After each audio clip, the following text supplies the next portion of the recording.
pangangailangan ng hustisya, ang hustisya na may hustisya.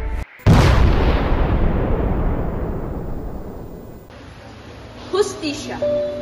Isang salitang nagbibigay liwanag sa bawat taong biktima ng karahasan, pang-aapi at pinagkaitan ng karapatan. Ngunit paano kung ang hustisyang ito ay abot kamay na natin? Ngunit napakahirap makamtan. Sa ating bansa, maraming biktima ng maling paratang, mabagal na proseso ng korte at kawalan ng pantay na pagtrato. Ngayon na ang panahon upang tayo kumilos. Ang reforma ng hustisya ay hindi lamang isang pangarap, ito ay isang pangangailangan. Ayon sa ulat, 75 bahagdan ang naghihintay ng hustisya.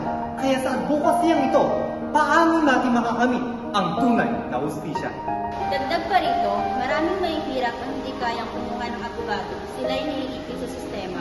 Samantala, ang mayayaman naman ay may kakayahang bilhin na ang hustisya. Ang reforma ay posible, ngunit ito ay mangyayari lamang kung tayo ay magtutulungan. Kung mapagtitibay ang sistemang ito, mabibigyan ng boses ang mga walang boses at ang hustisya ay magiging pantay para sa lahat, hindi lamang para sa ikilan. Hinihikayat namin kayong sumama sa advokasiyang ito, maging bahagi ng tunay na pagbabago. Isang makatarungang lipunan ng ating layunin.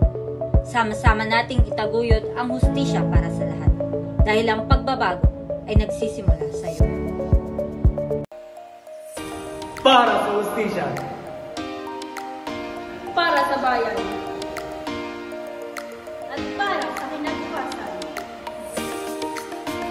Kumilos!